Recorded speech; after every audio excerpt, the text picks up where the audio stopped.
Can you hear me out there? Can you hear me? Well, of course you can. But are you listening? Are you listening? Can you or are you capable of actually listening? You see, we get it confused. We get it twisted and thinking that simply because we hear something that we're listening to something, and that's not true. Listening and hearing are two different things, okay? We we as long as your ears are working, we hear everything that makes sound within the vicinity of our hearing range. That happens. It's automatic. It's a sense. Your body does that without you having to think about it. But listening, listening is different. To listen is to zero in on a specific thing. To intentively hear on purpose with intention is to listen. Okay? And most of us think it's a boring thing. We think that it's a passive thing. You got to sit around and wait for somebody to finish talking. Think that listening is like draws out, like it drags on, right? And the problem with today's society is we don't have patience because with all this technology, we have the capability of getting something. Our supply and demand is almost instantaneous. So with that, we forget to be patient. There's less patience. We lack patience out here in the world. Well, guess what? This skill in particular requires patience. And yes, listening is a skill. It is something that can be built upon. You can develop this skill. You can learn to listen. And that's the beauty of it. That's a beautiful thing. It's one of the most active things you can do. All right? It's one of the most active things you can do. It's not boring. It's not a sit and wait activity, okay? It's one of the most active things you can do. I have the book called Never Split the Difference by the author Chris Voss, who was the number one terrorist negotiator for the U.S. Okay, understand his position, understand his role. It's the first audiobook that I got all the way through. It kept me on the edge of my seat the entire time with the stories that he had to tell to go along with the messages. And if you want a copy of that book, DM me, comment, whatever, so that I can send you a copy, right? But what that book highlights is that listening, again, is one of the most active things you could do. Also, this book is about negotiation, and his negotiations are life or death, right? So there is no real negotiating there. Like, he has to win the conversation. He has to come out on top. There's no compromise. Okay, I'll kill a few people. Like, it's no compromise there. And he's the number one negotiator. So he's the top dog. So he says that one of the strongest tools in negotiation is active listening. Learn how to listen. You can hear what's not being said, okay? Even if you don't see the person. He gives a story on a certain situation where they was holding somebody hostage. There was a group of people holding people hostage, and he was behind the door. So you never even seen the person, but you can hear him. And with that, he was able to listen well enough in order to get the person. Because here's the thing. We all yearn to be understood. That is human nature. We want to be understood. We want to be heard. Okay? That's why truth is like a fading thing in today's society, because you can put something out there, especially with social media. You can put something out there, and if enough people understand you, you can perceive it as truth. But you just want to be understood. And that's why people stay in bad situations, because they're yearning for somebody to understand them rather than actually wanting to solve whatever the situation, whatever the problem is. Okay. But yeah, listening takes patience. It's a skill that needs to be developed. Okay. So, how do you listen? How to be an active and effective listener, right? It's an awesome question, and I have some points for you. In order to listen, okay, in order to be an effective listener, you're gonna have to do these things, all right? Put these things into play, put these things into practice. Get your pen and pad because we're about to go deep, okay? Make eye contact. Number one, we here. If you're making eye contact with the person, they know, okay, this person is paying attention to me, this person is focused on me, this person wants to hear what I got to say, at least they're acting like it. Even if you're not paying attention, if you make eye contact, then that person is going to feel like it. And when that person feels like you're paying attention, they could be more direct, they could be more precise, they'll be more passionate, which usually leads to them being shorter in their message, okay? They're shorter in their message because they already feel understood because you're making eye contact. That's big, okay? Try to make eye contact if you can. If you're like face to face, or if it's a video chat or something like we're doing now, some type of form of communication like we're doing now, make eye contact, all right? Show them that you're listening with your eyes. The eyes don't lie. Next thing, be attentive. Okay? Be attentive. If you got your headphones in, even if it's just one bud, if you got your headphones in while I'm trying to talk to you, you're not listening. If you got your head, you over here, and I'm trying to talk, you're not listening. You're not listening, okay? If you're in the background, we on the phone, you're in the background, you're doing 4 things at once. We cannot multitask, okay? The brain doesn't function that way. What we're actually doing is jumping from task to task very fast without acknowledging that we have stopped one thing and moved on to another. And we just keep jumping from task to task. That's what we consider as multitasking. We think we're doing it all at once. We're not. You're only doing one thing for a short time and getting somewhere else. That's why multitasking doesn't get you very far, because you're getting a little of a lot. I'd rather have a lot of a little than a little of a lot. Catch that later. So, be attentive. Pay attention, man. It goes back to making eye contact, okay? Be attentive, be there, be focused, be quiet, listen, okay? Listen, and listen to understand, not to respond, all right? Next thing, keep an open mind. Keep an open mind, please. We're so closed off in this society, man. Today's world, we're so closed-minded. It doesn't make sense. He who knows it all knows nothing. So you'll never learn. And if you already deem that you can't learn, you can't benefit from my conversation, then you're showing me that I am of no value to you. And it's fine. It's cool if that's how you feel. But me knowing my value, I'm going ahead and cut this conversation short, cut this conversation off, or I'm not going to talk to you. I'm not going to fight to try to get your attention, all right? Be attentive, keep an open mind. You never know what you can get out of a conversation. I do it all the time. You never know what somebody else possesses. You never know their resources, their connections, their intentions. You don't know what they've been through, their experiences. And you just listening and having an open conversation, you can get so much from it. Even if it's just connectivity, which is big. All right, like, again, we all yearn to be understood. Listening to somebody can lead to you being understood.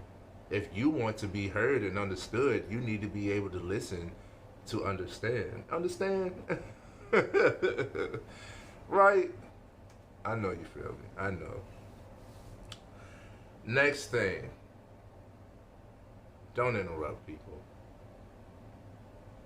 It's so rude, man. I've been in fights because people want to cut you off just to get their point across. They wanna They want to show that they know. All right. So what this is selective hearing, and they'll hear a certain thing, and now you're not listening to me. If you have selective hearing, you're not listening anyway. You're just listening for a specific thing that you can respond to, and then you can interject and put your feelings out there. You put your 2 cents in.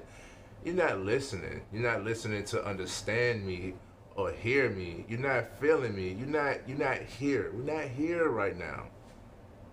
We're not here right now. When you interrupt somebody, that shows that you don't care what they got to say. You don't care what they're going through, what they're feeling. You don't care. Alright? And if you don't care, what's the point of me talking to you? You're not showing me that you understand me. Right? It's showing that you're more important than the other person. That's not cool. That's not cool. Right? Who are you to determine that you're more important than somebody else? We're all people. We're all people. It's showing that you have something to say that's more interesting.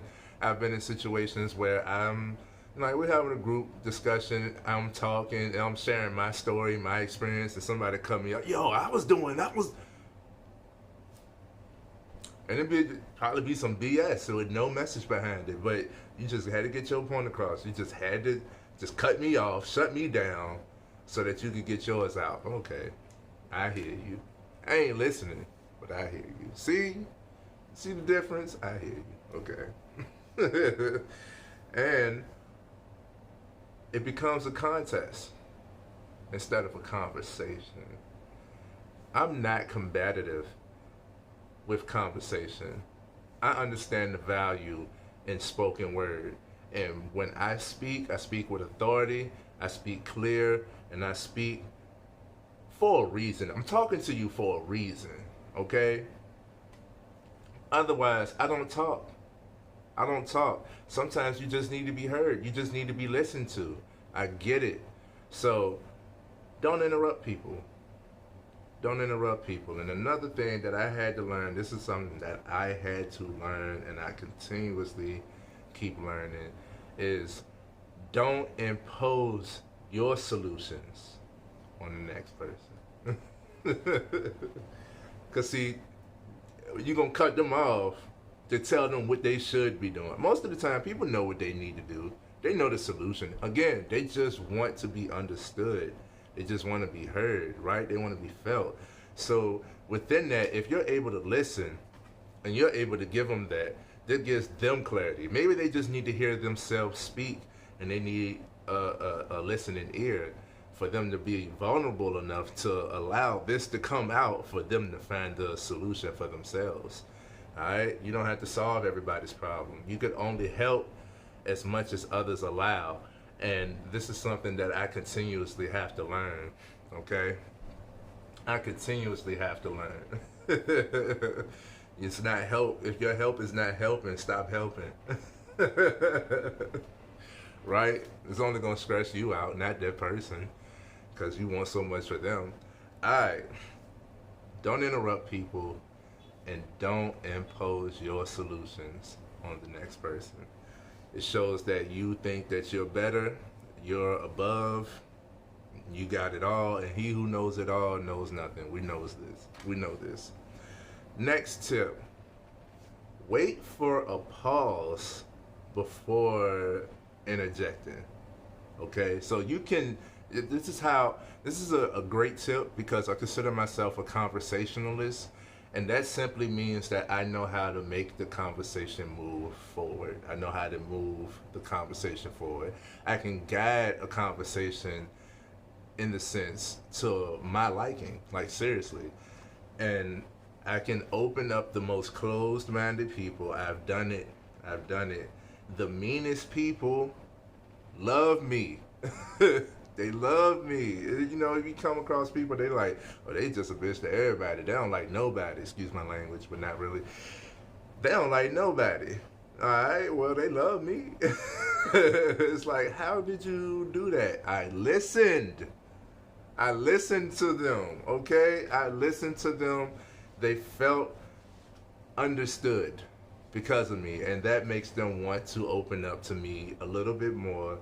And once they see that it's safe and secure to do so, then they just go ahead and open up all the way. Now we're building trust. Now we're building rapport. Now we can move the conversation forward. Now I can ask you questions that you're not as defensive to answer because you know I'm not going to take advantage of you. It's all stemming from listening. Come on, man. Come on, man. So you wait for that pause to interject, and then you ask the right questions. And the right questions are questions only to ensure understanding. When you're listening to somebody, it should be just to understand them. It shouldn't be to correct them. It shouldn't be to disprove whatever they're saying. It shouldn't be to make them do what you want, to persuade them into anything. It shouldn't be for sale. It shouldn't be for anything outside of understanding. If you can listen with intention to understand, then that person would be willing to do all types of stuff for you, with you, whatever. You can make the sale and all of that if they're understood. Okay? Listen to understand. So when you get a pause, that's when you can interject. And it's as simple as you can use this technique. It's called mirroring. And that's where you take the last 2 or 3 words that the person says and you just repeat it back to them in the sense of a question. And it can be so simple that it sounds crazy, right? Check this out. It's like, oh man, I had a rough day. You had a rough day? Sounds simple, right? But that, I'm telling you, man, the smallest things work the best. Oh, you had a rough day? He said, oh, I had a rough day. Oh, you had a rough day? You didn't really ask much of anything. You just clarified what they said. You said it back to them. So now, I mean, who are you going to talk to the most? Yourself, right? So being as that you said the exact same thing to them, it shows that you're paying attention, that you're listening, that you understand, and you want to hear more. So guess what they're going to do? They're going to open up. Oh man, I had a rough day. You had a rough day? Yeah, so what happened was I was okay. And now we're into a whole conversation about what was the rough part of the day. And then when they get to a pause, you can interject and ask a question that can guide them to, you know, possibly feeling better. I mean, people leave me from my conversation all the time. They feel much better. They feel much lighter.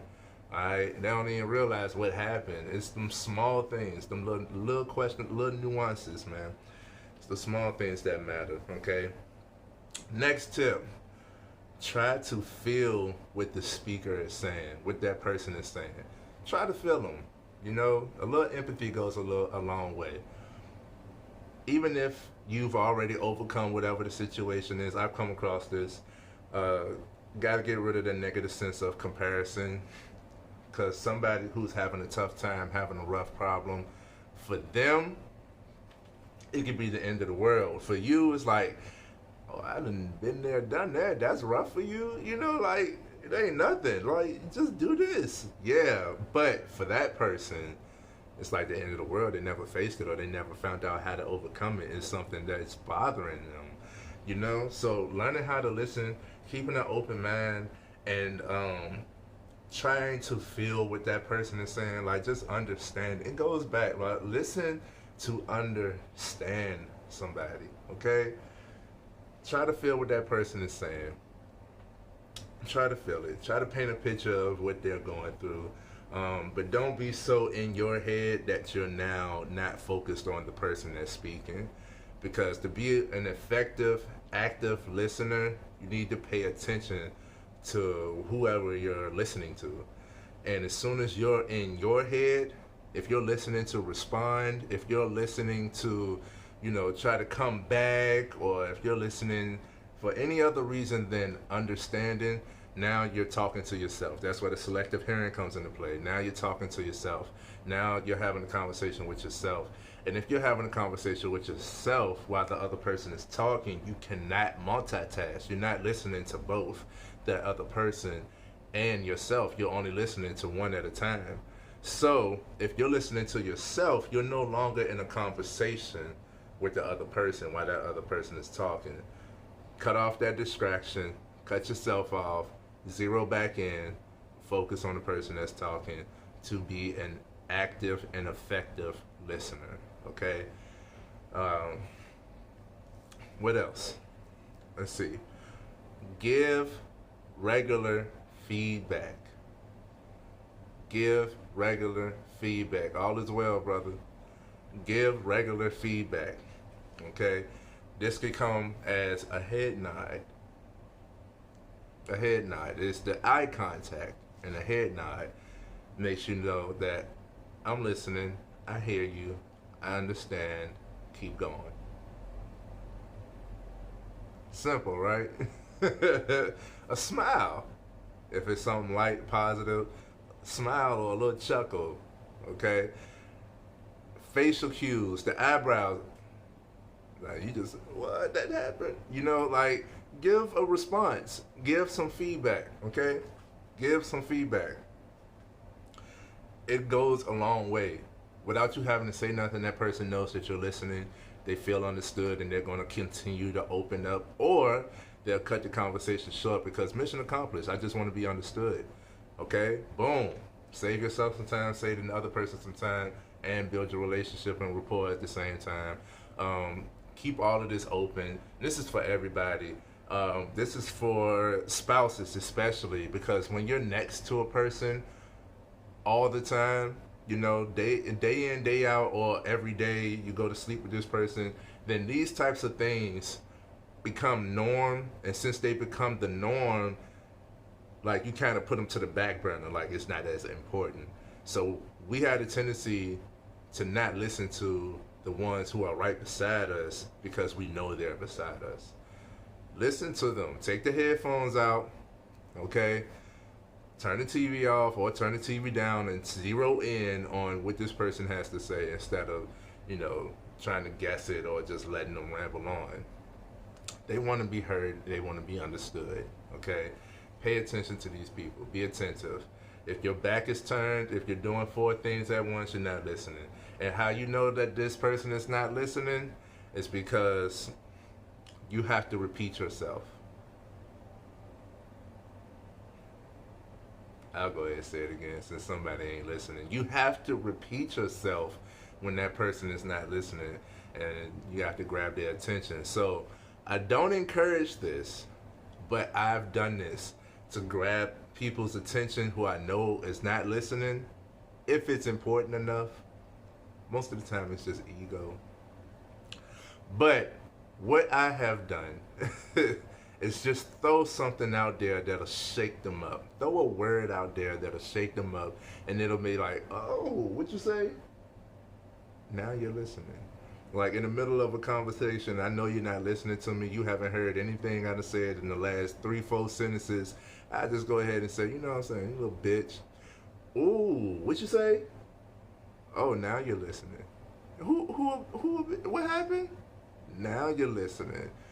Now that you're listening, we can continue with this conversation. Now we can continue with this conversation since I have your attention. I don't encourage it, but I have done it just to grab somebody's attention if it's important enough, okay? But giving feedback, being attentive, all plays in, okay? Next thing, pay attention to what's not being said, all right? Nonverbal cues. If you can see the person, pay attention to their facial expressions, all right? What their hands doing, okay? If they're talking and they're doing a whole lot of and them hands moving, more than likely they lying. They're capping. Man, you know, I was just over, and I was just, and boom, so what happened was, bro, so look, check this out. Yeah, you capping. I ain't hearing you. You know, it's a simple question. It's a yes or no question, and you got a whole 20-minute story on what happened. You capping. All of this. Pay attention to the hand movements and all of that. I give you a psychological mindset tip, right? If you're having a group discussion and we're all standing like in a circle, right? Whoever your feet is pointed to is who you're intentionally listening to. So if, say for instance, I'm right here, my feet is facing forward, right? This is whoever's in front of me, that's who I'm paying attention to. That's who I'm listening to. All right. So if somebody's speaking right here, and it's like you get that sad face that's like, I really just want you to be quiet so this person can keep talking. I want this person to talk. Or I want to talk to this person, or it's like, okay, I know when I speak, this person is listening to me. Usually whoever you're listening to is listening to you. So you're facing each other. Your feet is pointing towards each other. So it's like, okay, I want to listen to who is going to listen to me. So when I speak, I know I'm speaking to you because you're going to be receptive. You're going to pay attention. It's a little psychological mindset tip. Whoever your feet is pointed to, wherever the feet is pointed, that's where the attention is. Okay, so if it's like this, but your feet is pointed here, you're really here. You're trying to give, you're being polite by giving the attention, the focus over here, up here, but really you're here. You can't wait for this person to talk or to talk to this person. It's a little psychological mindset tip. Okay, well, pay attention to those non-verbal cues. Okay, making eye contact. I do this all the time. When I make eye contact, I'm right here. If you're guilty, feeling shame, or you're lying, or you're about to lie, you can't make eye contact with me. The eyes do not lie. Hit them eyes, man. Them eyes do not lie. I know. People have felt it like from attraction. They can't look you in the eyes because, man, you're just so beautiful. Like, okay, like, dang, like it's pressure. It's pressure. All right, them eyes don't lie. When you look somebody in the eye and they got to put their head down, it's like, got you. Like, hey, look them in the eye, make that eye contact to see where they're really at. What's your true intention? How are you really feeling? You might feel as though you're not as confident, so you can't talk to me. Maybe this is an active lesson in confidence building for you, is to talk to somebody of my caliber. Thank you for putting me in any type of category that makes you feel like you have to build up your confidence in order to talk to me. I appreciate that. So I'm willing to have a conversation with you to build your confidence. I'm there. But pay attention to those nonverbal cues, what's not being said. If the hands are like balled and clenched, it might be something wrong, something that's not being said. You got your hands behind your back or in your pockets, you might be hiding something. These are, I hope y'all picking up on these gems, man. These are gems, man. If your hands are in your pockets, you might be hiding something. What are you hiding? It's all up here, but your body shows it. I tell people that I speak 2 languages. I'm bilingual. I speak English and body language, okay? Your body will not lie. It won't lie. People tell me what they can't do when it comes to working out. You ain't even tried it. You just in your mind. Show me. Or you actually can do a squat. Crazy. Ain't like you don't go up steps all throughout your life. Like, I can't do steps. You can do steps. I got arthritis. You can do steps. Stop playing with me. The body doesn't lie, okay? Pay attention to those non-verbal cues. All right, little twitch in the top lip. Okay, you about to attack. You aggressive. You feeling some type of way. Your eye twitching, stuff like that. You know what I'm saying? You might be confused. You might be like, oh man, I don't know. Pay attention to them non-verbal cues, man. And lastly, before we leave out here, before we wrap it up, what I want to do is give you all an exercise, okay? It goes back to mirroring. So to build your skill in listening, every conversation that you have this week is Monday. Every conversation that you have this week, summarize the conversation and give it back to the speaker. Okay? This will build your listening skills and comprehension. This will also show the value and show the other person that they were just listened to. And it will build your relations. It will build your rapport. You will get further in life, personal, and business. Okay? This is a active skill that needs to be developed. Okay? Build your relationships. Build your love life by being able to listen. Okay, people want to be heard and understood. All right, the ones who don't talk, they don't talk because there's been too many times where people showed them that their voice is not valuable. Learn how to listen. Okay, learn how to listen. So summarize the conversation, give it back to that person, and see how accurate you were. And that's a task that I got for y'all this week. Do that. Let me know how that works for you. Again, anybody wants that book, Never Split the Difference, comment, DM me. If you want a copy of that book, I'm happy to give it to you for free. Okay? Definitely helped me out. And it's just awesome, bro. We're going to continue building. I want to hear from you. I want to listen to you. I want you to build your listening skills. Okay? Because we got to be great, and we always improving the mind. So stay great. Build your listening skills.